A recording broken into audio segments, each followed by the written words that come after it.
On peut résumer les choses en disant qu'il y a 4 positions de vie. Alors la première position de vie, c'est la position moins. Ça veut dire je suis nul dans un monde qui est nul. La fatalité s'abat sur nous. Et ça, c'est la position de vie qu'adoptent beaucoup de personnes qui sont dépressives. Deuxième position, la position moins plus. Donc là, je pense que les autres sont plus estimables que moi. Donc qu'est-ce que je vais faire? Je vais essayer de me cacher, me mettre en retrait. Je vais avoir honte. Je vais penser que c'est de ma faute. Donc là, je vais lancer des hameçons pour jouer à des jeux psychologiques où moi, je serai la victime. Et je vais essayer de me trouver soit un sauveur.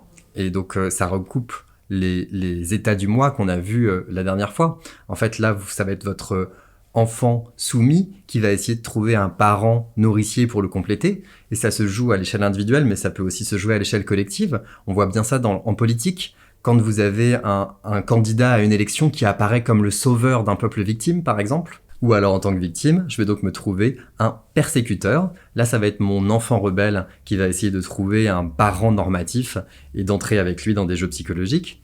Alors ça peut être à l'échelle collective, avec ce même homme politique qui finalement, après quelques années au pouvoir, est blâmé pour des malheurs personnels et qui du coup de sauveur est passé à persécuteur. Alors troisième position de vie, la position de vie plus moins. À ce moment-là, j'ai plus d'estime pour moi-même que pour les autres, pour qui j'éprouve plutôt du mépris ou de la pitié. Et donc je vais lancer des jeux psychologiques en lançant des hameçons en tant que sauveur ou persécuteur à une victime.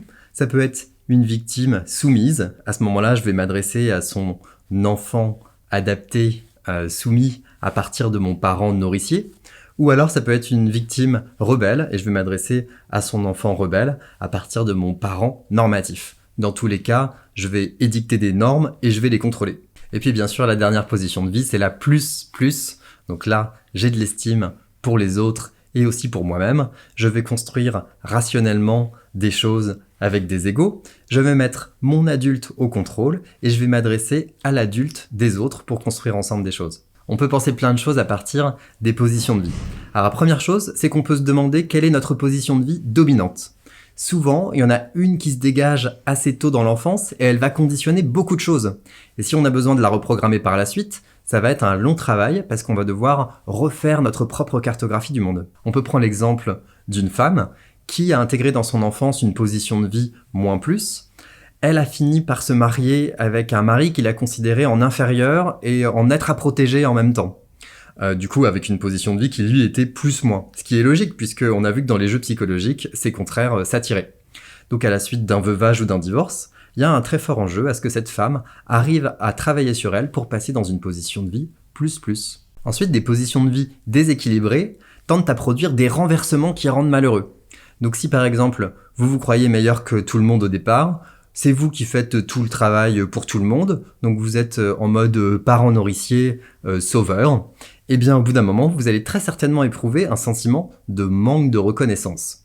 Et ce manque de reconnaissance, c'est le signe que vous êtes passé en moins plus. Là, c'est vous qui êtes à la recherche de la validation par les autres de votre valeur. Autre exemple, si vous vous sentez meilleur que tout le monde, tendance parent normatif, cette fois-ci, vous allez inférioriser les gens avec qui vous travaillez. Et devinez quoi, ça va les agacer, ils vont plus vouloir travailler avec vous. C'est un problème, si vous êtes un manager, vous avez besoin d'une équipe qui vous suit pour de vrai. Donc vous allez finir par perdre confiance dans vos propres capacités en tant que manager, et vous allez finir par ce renversement en position moins plus. Alors notre position de vie, il y a une dominante, mais elle change aussi selon nos interlocuteurs.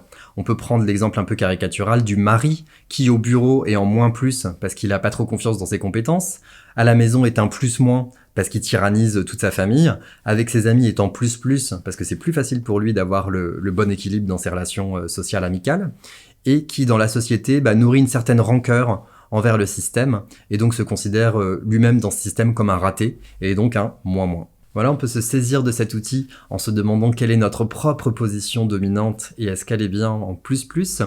Et puis également en faisant la liste de tous les interlocuteurs avec qui on n'est pas en relation plus alors qu'on devrait l'être et ce sont peut-être ces relations sur lesquelles on doit travailler.